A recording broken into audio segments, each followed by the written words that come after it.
Hey, we're on YouTube. Hello, everybody. Yeah. Ready?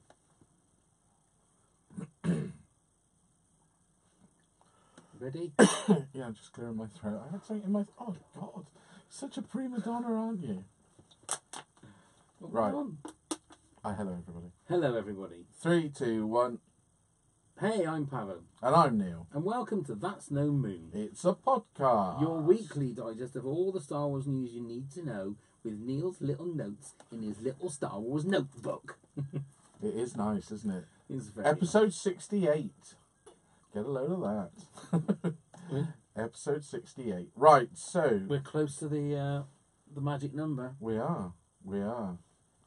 So, right, let me sort of speak to you now. What I've got. Listen to me. Okay, settle yourself down. And watch again. And watch again. So, Rio Durant. Is it? Rio Durant. Do you know that name? Nope. Well, let me tell you, it's the revelation of the alien character from Solo, a Star Wars movie. This Rio Durant will be played or voiced by Jon Favreau. A few weeks ago, do you remember I told you that Ron Howard revealed that Favreau was playing a character from a movie? That's right. Well, this is the character he will be playing. It was the reveal of the first name on the Funko Pop list for the Solo things. Ooh. So they revealed it first, and with the confirmation that this is the alien that we got a glimpse of him in the Solo trailer as well. Okay. Sat in the little cockpit bit, that's him.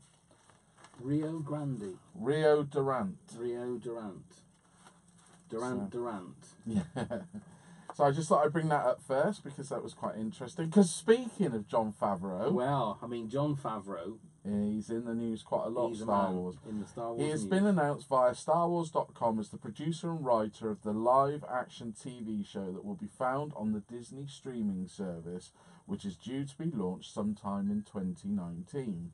Now, Favreau is a massive Star Wars fan and is also a favourite with Disney, having worked in Marvel and also with the live-action Disney movies. So he's just doing The Lion King, or finishing up, I would imagine. Yeah. The Lion King, he did The Jungle Book and also the Iron Man films, as well as starring in some. Kathleen Kennedy said in her statement, "I couldn't be more excited about Jon coming on board to produce and write for the new direct-to-consumer platform. Jon brings the perfect mix of producing and writing talent combined with a fluency in the Star Wars universe. This series will allow Jon the chance to work with a diverse group of writers and directors and give Lucasfilm the opportunity to build a robust talent base." So, and Favreau was clearly excited after this and put his statement, "If you told me at 11 years old that I would be getting to tell stories in the Star Wars universe, I wouldn't have believed you. I can't wait to embark on this adventure, and it is exciting." Well, he is going to be excited, isn't he? So, thoughts, Pav, what do you think? Well, look, if he can get it anywhere near the sort of levity and action and fun of Iron Man, Yeah. it's all going to be good. Now, if they're going to do series, because they just, I think it's a plural there. Well, I don't know, because some people have hinted. no, they've only ever mentioned. They've only ever said there's going to be a Star Wars TV series. Looking through on this and reading comments, people are picking up on they've been saying series, so plural. So all I would say, if it is going to be series, I hope they don't overkill like the Marvel series they've done on Netflix, which have been too much now. Okay. We've spoken about it, how we've all dropped out of them a bit. Not saying they're badly made, but some of them are damn boring. Well, yeah. Yeah. So, we've spoken about the Old Republic. I don't think it's going to be. I think it's going to be something new, isn't it? I think it's going to be. It's going to be interesting on whether they take already established characters or whether they do brand new characters. Because if you look at like the Marvel TV series, they are characters that are already there in the comic books. Yeah. So do they go for like minor characters that they can build stories around, or do they, because they've obviously got a massive galaxy to work in? I mean, obviously they've already had like 100 scripts, I think it was, written for this Star Wars Underworld that was going to be done by George Lucas before Disney bought them all out. Well, he also did say that he doesn't think it would be achievable to do it because of the cost, didn't he? Yeah. Yeah, but then with TV, because you can't rely on getting the box office. You need to rely on advertising and the rights being sold and everything. But then, if to you make look the and see money. how much they spend on Game of Thrones, Well, now, but that's because it's established and got everything, isn't it? right? But then, what's more established than Star Wars? Well, I'm only going by what they said. I know. I'm just saying. Yeah. I'm just saying. No, if you, it if you, is, but it playing needs to be devil's done advocate, well. But oh, obviously, Game of Thrones started at it was quite a low key thing, the first series, and people cottoned onto it and it said it was good. You had the power of HBO. It wasn't having the sort of money that the producers of that Underworld were saying was going to cost. They said it was almost prohibitive for what they could do with it because of the cost. So, I think it's going to be interesting more for the fact that I want to see what Jon Favreau can do in the Star Wars universe because he's one of those directors that you could imagine. You can imagine he would do something quite special with the Star Wars universe. You would have thought so, wouldn't you? The way that he did with Jungle Book. Yeah, Jungle everybody Book thought was stunning to watch. Yeah, and everybody said, "Don't touch it. You can't touch it. It's the most classic Disney cartoon." And then he brought something new to it, and it was a really nice film. It was a really great film, wasn't it? I mean, what if he did a story about a Darth Vader story where he's going around killing all the Jedi, something like that. Could be. You know, something. But then again, you spoke just going back to that. You spoke about Marvel saying, "Oh, Marvel have got all these already established characters." Well, that's the thing with Marvel. That's the whole point of the universe, isn't it? They're creating TV out of the comics that are already there, whereas Star Wars is from a film that's gone into comics and books and everything like that. But there's nothing to say you can't start up a new one. Whereas Marvel, they've got so much at their disposal that people are big fans of already. Star Wars hasn't really got that, has it? I wouldn't say in the same sort of field as Marvel. That even their Marvel comics, the Star Wars Marvel comics, don't sort of sell the same as like your Spider-Mans and things like that. Or you could maybe have like a TV series can be almost like a procedural. So you could have maybe like 21B medical droid. Oh, well, so we got he's like Quincy. Chicago Hope. We've got Coruscant Hope With 21B. Yeah. Quincy. Didn't he? Yeah, 21B there. He's on a yacht with a beautiful woman. You know, like the Roxanne show. Yeah. The Jabba show. Yeah, you could have that. Yeah. Or I mean, you could have something like Boba Fett doing like a kung fu kind the of bounty thing. hunter story. You know, where he's wandering from town to town. Yeah. And would there be any reason why Boba Fett can't take his helmet off? Ooh. Would that bother you? What, if it was well, yeah, but he doesn't need to. I mean, that would be like Judge Dredd. He doesn't need to take his helmet off. No, but would it bother you if they did? You know, it's first world problems, isn't it? It's not going to bother me that much. I'm not going to lose much sleep over it. Yeah. God's sake. Well, I don't know. You might be a purist, like you said, no, like Judge Dredd. I mean, I would prefer it. I like the idea of somebody coming across the Boba Fett costume, and taking on the mantle of Boba Fett as opposed to it being actually Jango Fett's son, the one that died or that was in the belly of the Sarlacc. Yeah. Somebody comes across the thing and thinks, okay, right. Like the Dread Pirate Roberts, or whatever it is in Princess Bride. Yeah, yeah. It's like, doesn't matter who it is, it's the legend of the person that... So just keep going, yeah. Yeah. And so then, they know the legend and they adopt the legend. Yeah, so it's like Santa Claus. Zorro. Isn't it? The Santa Claus. Whoever puts the costume on becomes Boba Fett, and then when he dies... he shrivels up and disappears from the costume. You say about like Kung Fu, you just have this picture of Boba Fett walking across deserts, sitting down occasionally playing a flute. Yeah. His fighting would be ever so slow, do you remember? It'd be a grasshopper. Just quick tap here and there and a quick poke. Yeah. Well, there's nothing wrong with a quick poke. But I am looking forward to the Disney streaming service. I think this is going to be pretty huge. It's going to be massive, isn't it? It is going to be massive. It's like one of those things. It's something like shooting fish in a barrel. They know people are going to go and get it, especially with Star Wars and everything. Cough it up. Do you think they'll stop Disney films going everywhere else? I don't know. Yeah. I would imagine they'll still sell them to terrestrial. Yeah, I would have thought so. But I think they're still at the top of everywhere, but they'll be concentrated in one place. Yeah. So, what's not to love? Indeed. So, with about 2 months till the release of Solo, a Star Wars movie in cinemas, John Powell, Shrek, the Bourne Identity theme and scores, has begun recording this film's score at Abbey Studios. That started this week. Thought I'd let you know that one. Thanks very much for that. John Williams is still doing obviously one track. He's doing like Hans theme. And he's doing Solo's theme. Yeah, and next up is the release of The Last Jedi has happened in the US on digital download, and the Blu-ray is imminent there. I think it's next week, isn't it? Something like that. There is a new version of the movie on the digital download. Tweeting about the release, Rian Johnson has revealed his favourite cut of the movie is a silent version that cuts all the dialogue and sound effects but bumps up the Williams score. Johnson said, "I really wanted to put this out. It's really something to see John's music play with the movie like a silent film. Rather than being on the Blu-ray, it seems it's only a digital bonus. No news yet if it will be on the UK release on April the 9th. Is that something that would appeal to you? It's something look, you'd watch it. It's a bit of a novelty, yeah, it's isn't a it? novelty. I wouldn't watch it all the time like that. I wonder if they'll put subtitles on it as well, though. Why? Well, obviously in silent movies they have the black boards that come up. Will they do it in black and white and have it slightly sped up? Yeah, that'd be great. So with But at least it means that Princess Leia will take her quicker to get in when she's from outer space. Oh yeah. Get rid of that bit. Just really speed up. Yeah. Boing. Yeah.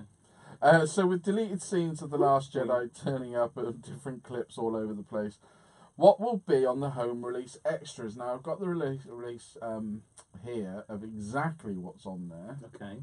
So this is from the UK Blu-ray release. So Okay. now I watched the 11-minute trailer of this, The Director and the Jedi, which is the documentary that goes deep behind the scenes with writer-director Rian Johnson on an intimate and personal journey through the production of the music and experience what it's like to helm a global franchise and cultural phenomenon. Now, the 11 minutes, it went so quick. It was great. I really hope it's a full-length But documentary. it's supposed to be 90 minutes, isn't it? Well, rumoured, yeah, at the moment. It's not time to be confirmed, it says on the list here. So. Okay. And then we've got Balance of the Force. Now, this is to explore the mythology of the Force and why Rian Johnson chose to interpret its role in such a unique way. Okay. So he's obviously going to put explanations to things that have caused a bit of controversy, I think. Lighting the Spark, creating the space battle. Get a close-up look at the epic space battle from the sounds that help propel the action through the practical and visual effects to the characters who bring it all to life. Now, you can see the Crystal Fox makeup. There's obviously the bit in the cockpit you can see with the visual effects there. So they've already released And some Snoke. of them. Yeah, Andy Which I think Serkis, is really which good. I think is more from this one. Yeah. Snoke and Mirrors. Great pun. Great pun. Motion capture and Star Wars collide as filmmakers take us through the detailed process of creating the movie's malevolent master villain. Yeah, so you can see part of that online. I do love these extras, and this is why I tend not to watch them only when they're released first. I like to have a whole night where I can just binge watch it. Just in your pants. Possibly, Yeah. possibly, or maybe just a pajama top without any pants. Really? Never know. I can Jar of Marmite. Dog licking your balls. No. When I'm watching these things, everybody gets out. They're out. Oh, right, even the dog. Yeah. Nobody's allowed in. I want my time. So, Showdown on Crate. Break down everything that went on into creating the stunning world seen in the movie's final confrontation, including the interplay between real-world locations and visual effects, reimagining the walkers, designing the Crystal Foxes, and much more. Then Andy Serkis Live, one night only. Excuse me. Writer-director Rian Johnson presents 2 exclusive sequences from the movie featuring Andy Serkis' riveting raw on-set performance before his digital makeover into Snoke. This is the interesting one because these are what we've watched. Deleted scenes with an introduction and optional commentary on each by writer-director Rian Johnson. Now, let's talk about the one we've both seen. It took me a while to see it, but Phasma's scene with Finn. Mm. Well, after watching it, I'm more interested now in the commentary for it to find out the reason Why they took it why on. they chose that scene as opposed. I mean, for anybody that hasn't, well, just for a reminder, the scene in the movie, Phasma and Finn are fighting, and Phasma knocks Finn off this platform, and Finn is then on a lifter or something. Something like that, isn't it? And then with his stick or whatever he's got like one of those staff things. Yeah. Smashes Phasma in the face, which then breaks her helmet. Yeah, so she sort of reveals an eye. She looks at him through with her human face, and she just says, "Oh, you've always been scum." And then he looks down at her and says, "Rebel scum." And then the platform breaks away and she falls into the flames. Whereas this deleted scene, again, if you haven't seen it, apologies, but it's online. You can see it now. They are fighting, and there's a load of stormtroopers on the platform. Stormtrooper. So he smacks her and breaks her helmet the same way, and there's 4 or 5 stormtroopers like climbing up on the platform, and they surrounded Finn, and then Finn basically drops the bombshell that but let me I'll tell everybody that when I put the gun to your head, you turned off the force the shields. The You turned off the shields at the oh, for God's sake, why am I forgetting the names of everything? At the Starkiller base. Yeah. And then all the stormtroopers are looking at each other and thinking, hang on a minute, so that's not right. And they go to sort of point their guns at Phasma. Phasma quick draws a gun and shoots all of the stormtroopers really quickly, knocks Finn back, and then Finn's got a massive gun and then shoots her. And she flies off.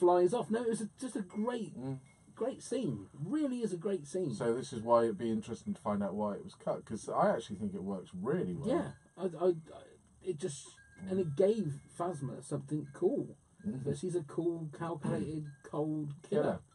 And she'll kill her own men. She don't give a shit.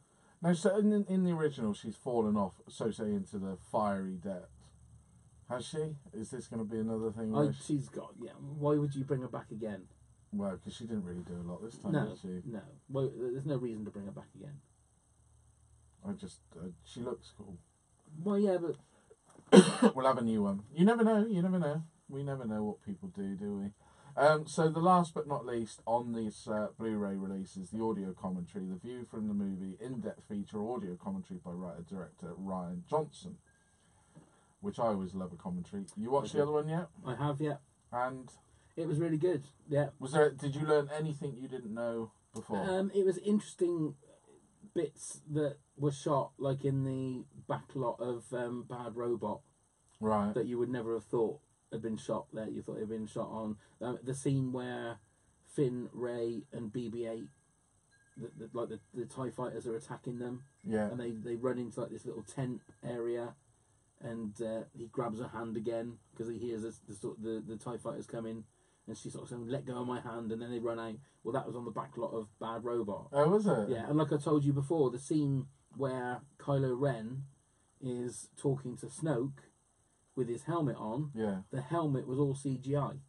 Oh, that's right, you did, yeah. Yeah, so they shot it with Kylo Ren's helmet off. And then J.J. Abrams thought, no, he needed to have his helmet back on, not reveal his face yet. So they CGI'd the helmet. There's no way I would have known that if I hadn't heard the commentary. So it's really interesting. He can sometimes like drone on a little bit, but I did enjoy it. And I'm the same as you. I like commentaries. Yeah, as long as they're well done. Yeah. I mean, some commentaries I've endured. Yeah. You've got to have a certain sort of charisma and character to be able to do it. Best one I've ever heard is the Tropic Thunder one.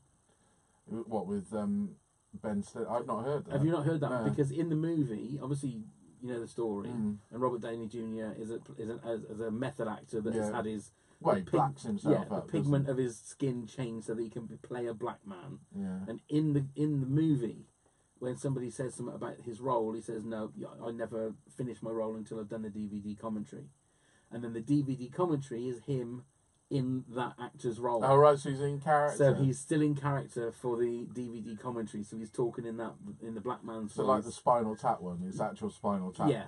Everybody else, like Ben Stiller is still is Ben Stiller. I think Jack Black is in it. He's Jack Black, but he is, I can't remember the name of the character now, but he is that character rather than Robert Downey Jr. Yeah. I think he might break it near the end because it's sort of like that's it, it's finished, it's done, so he becomes Robert Downey Jr. But it's such a fun.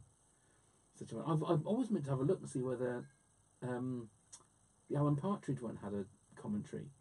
I've not looked at that. I don't think it has. I'll be honest. I haven't seen that film for a while. I have to watch that film again because I thought that film was really good. Very funny, very funny. Yeah, other great commentaries were obviously Spinal Tap, Sam Raimi and Bruce Campbell's Evil Dead commentaries. Yeah. Just probably one of the best. That's a good one. Very, very good. But probably great that George, he didn't do a commentary, did he, George Lucas? They did commentaries for like the prequels, didn't they? That it was like snippets of loads of people talking. Yeah. They were from from documentaries and stuff. It wasn't him though, was it? It was only clips. No, he did. He was in there as well. Because he's quite boring anyway. And like Carrie Fisher, and then it'd be like Richard Edlund and the people that did the. I don't remember them. That's the problem. Yeah, no, it's nothing special. Yeah. Anyway, so that's out on April the 9th, and pre-ordered it. You don't really need to pre-order nowadays, do you? You can just order it the next day. Yeah. Right. So that's it. That's my news. Well, there you go. My news is... That's episode 68. Next week, it's episode 69. You like that one? We'll make it a saucy one. Okay, then. Make sure you do. Well, I'll try and remember. So, thank you very much for watching on YouTube. If you do happen to be watching this, do remember to give this video a thumbs, a like, whatever you want to call it, and press subscribe. If you want. If you want. Or come and subscribe to the podcast. That'd be very nice. nice. You don't have to see our ugly mugs. You can just hear our beautiful voices.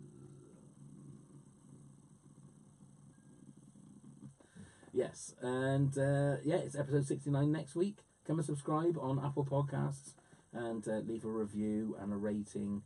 Only leave a review and a rating if you're going to give us 5 stars. If you're not going to give us 5 stars, then just don't bother listening. Just don't. Just go and listen to something else. And check out all our other podcasts on pancast.co.uk. Indeed. We love you. We do. Thank you very much. So may the force be with you always. That'll do. That'll do, pig.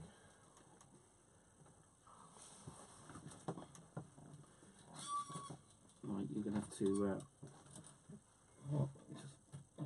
get it. We need to turn that off. Thank you very much, everyone.